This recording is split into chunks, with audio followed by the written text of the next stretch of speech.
Hi guys, the worst thing that will ever happen to you is being in a relationship with a narcissist and you don't know who you truly are as an individual. Because here's a tradition now, a narcissist would have figured you out even before coming your way. That's right. Now, if you are in a relationship that is abusive and you're kind of confused and wondering what you need to do, I am here to encourage and tell you that you can get out of that relationship as fast as you can and while you can. That's right. I honestly truly understand that there are some people out there that actually enjoy being in an abusive relationship, while there are some out there that are really struggling and trying really hard to get out of it. But then they are probably doing it on their own. I am here to tell you that you can do it, right? And if you're in a relationship is abusive, you don't know what you should do, know what the red flags are. Here are signs you should look out for. If you're dealing with someone who is abusive, the person will deny you of almost everything and then exclaim that you are crazy. Now that's called gaslighting, right? It is an emotional and mental abuse, which your abuser will make you doubt yourself in order to deflate their own guilt, bad, narcissistic behavior. Because the whole idea is to make you look like a crazy person. The whole idea is to manipulate you into believing that there's something wrong with you. The whole idea is to paint a picture that will make you feel bad, irrational, and then they turn you into the abusive person. They gaslight you into thinking that what you already know to be true is true. Now that's just one of their ways of making you look crazy and feel crazy.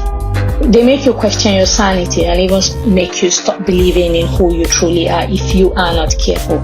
If you have a passion and you're surrounded by narcissists, be it in the family setting or among friends or co-workers, be rest assured that they are going to try everything possible to make sure that whatever you want to achieve does not go successfully. Now, it disgusts them to know that whatever you're doing is something they can't do. It annoys them to know that you have the ability, the capability to be fearless, to be creative, to want to do things that they cannot do. What they do is they slow you down. Instead of encouraging you, they never believe that with a narcissistic partner you can get any form of encouragement. Even if they give you, it's probably maybe for that moment, but deep down within them they are jealous of you. Shade, if you have a wife who is a narcissist, trust me, she's jealous of every achievement you have. Even though that's where her supply comes from, she'll still be jealous of it. You have a husband who is a narcissistic person and you're the wife, if you have some form of achievement, he'll be jealous of it. There's no way around it. He will be jealous of it. The worst is if you have family people. Your family, it's even, I get it. But what can we do? It's life, right? It's so sad that these days the family is not family. It's really not anymore. Gone are those days. A narcissist is good at promising you a great future and to deliver a nightmare future. For example, if you grew up in a household where the father is a narcissist, do not expect to have it all peaches and cream, right? Because your father, who is a narcissist, will automatically turn you, the kid, against your mom and turn your mom against you. It's totally going to be a household filled with confusion, illusion. Now here's a lie. They promised you a great future, but it ended up being a nightmare. The question you should be asking yourself is, how do I do right? How do I fix it? How do I live a life that is not codependent? How do I live a fulfilled life since I wasn't given a fulfilled life, right? That's why it's so crazy these days. You go out there, you see a lot of people are so messed up, really messed up. You meet a 40-year-old, 50, 60-year-old man. You're sitting right across the table with that person. When they talk, you kind of wonder what comes out of their mouth. They sit down to tell you the whole age, and you're probably just wondering, what the hell are you talking about? Whatever that is coming out from your mouth, even at 50, 40, 60, 30, does not even make sense. I see you as a kid, even as old as you are.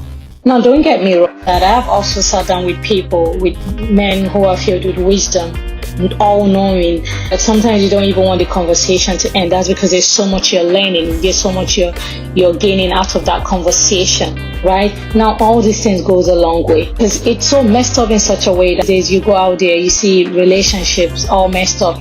A partner feels it's okay to go out there and cheat, it's okay to go out there and live a life that is not even worthy of. It's okay to just sit down with a group of friends and the only thing you know how to do is gossip, talk about the number of girls you've had sex with, talk about the number of guys you've slept with, talk about just gossiping. What kind of a life are you living out? And it's crazy because these people have kids. If you are actually surrounding yourself with friends like this, what exactly are you going to teach your kids, right? Maybe it's about time some of you really just sit down and start asking yourself such questions. Honestly, it's about damn time. In a relationship, dealing with somebody who is an abuser is, they are very good at accusing you of doing things that you aren't doing. If you look closely, you realize that whatever it is they're accusing you of doing is exactly what they are doing. So don't fall for it. Let me give you another good example. If you have a partner who is a cheat, let's say a man who is a cheat or a wife who is a cheater. Now that wife of yours must have probably slept with your friends. She must have slept with your brother. She must have slept with almost every man in the streets, in the community, right? She comes to you and look you right in the face and tell you that you are the cheat. Now that's a narcissistic person. You do not even want to deal with that. If you're dealing with a narcissist, your life will be short-lived. If you're supposed to get to 100 years of age with a narcissist, you're just going to get to 60. Why? Because they're going to age you even before it's time for you to age. With their bad character, they'll age you with their spell work, which almost everybody don't like to talk about. I am really tired of people talking about narcissists, but then they do not really tell what these people do. Now, let me tell you the real truth. If you're dealing with a narcissist, 70 to 80% of narcissistic people use spell work. They use spell work to confuse your destiny. They use spell work to hold you bound to them. They use spell work to get you to do their biddings. They use spell work to make you feel like you're insane. They use it to do so many things. If you're having like a court case, for example, with a narcissist, be rest assured that your narcissistic partner is going to use spell work, make everything work in their own favor in the court. Now, if you're dealing with a narcissist and you're always feeling there's this voice in your head, 1 minute you want to leave the relationship and the next one is like a push and pull, just know that it is not you, it's a spell work that is working. A narcissist cannot survive on their own. The insecurities in them and the fear that lives in them cannot really allow them survive on their own. And they bring this whole thing upon themselves because of their wickedness, because of their ruthlessness. I have never seen or heard anybody that said that must have dealt with a narcissist that had it easy. No.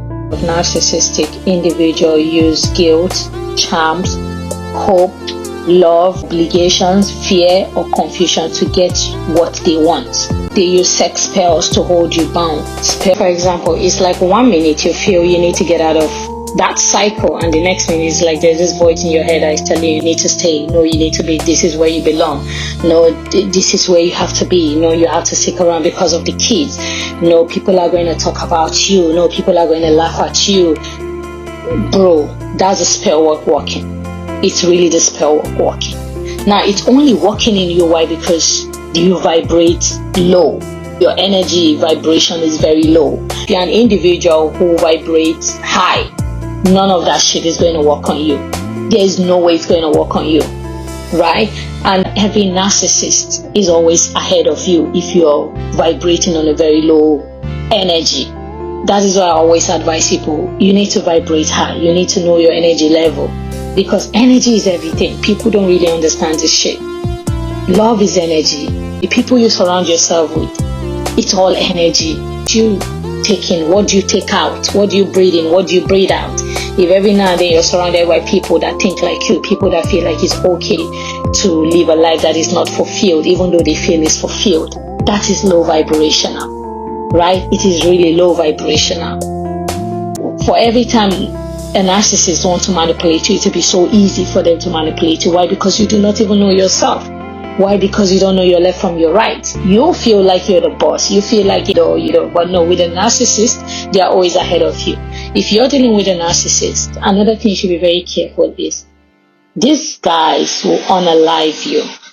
The reason why I said they will unalive you is if you unmax a narcissist, be ready for war. You have to be really ready for war. They are going to come for you with everything they've got, using spell work, manipulation. They are going to turn everybody that cares to be turned around. They will turn them all against you.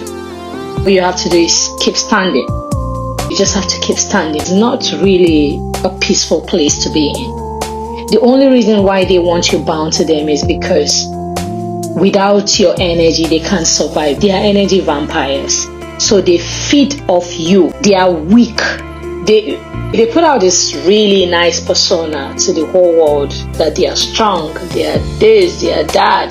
Deep within them, they are scared, they are weak. They can't even, half of the energy you've got, they don't have it. They always do this smear campaign. That's why they always have people to back them up. If you're in an abusive relationship with a narcissist, you need to be ready. Actually, it goes my hands and back me up when I hear people say it's only black people that do magic, black people that do spell work. Hell no. The Europeans do voodoo. In fact, you don't want to believe the kind of things they do. They probably even operate on a higher, more darker side than the black people. Really. Don't get this whole shit twisted. At the end of the day, the spiritual control the physical. If you do not know shit, you don't know shit. That's why you need to vibrate on a high frequency if you do not love God. You need God to be able to even deal with narcissists sometimes. If they believe in something, you have to have something that you believe in. I believe in God. What do you believe in? What do you have to hold on to? If you're dealing with an abusive person that believes that the only way they can control is by using spell work, what do you hold on to? How do you vibrate? Do you vibrate on a low frequency? What kind of people do you surround yourself with? Because these are the things you need to look out for even when it comes to yourself. You need to search yourself. You need to sit down and reflect. You need time alone. You need to look at your surroundings. You need to ask yourself, what is it I need to align with? There has to be something. How long are you going to keep dealing with somebody that lacks empathy, somebody that can never be sincere, somebody that do not feel remorse, somebody that at any given opportunity they are going to poison you to death if they can, someone who do not even take accountability for their actions, someone who is ruthless, somebody who rather blame the whole world for the problem they have instead of sitting down, reflect and think of how they are going to fix themselves. Can't keep going around transferring the pain, the anger, the frustration that you carry inside of you instead of you to sit down and think of how you're going to heal. Often when you're dealing with an abusive person, he or she is going to have the Mr. Haiti and the Dr. Jack Lee personality. That shit is disgusting. It's a book you really need to read if you're dealing with a narcissist. It's going to help you uncover some of their devious and deadliest attitude that you would never imagine.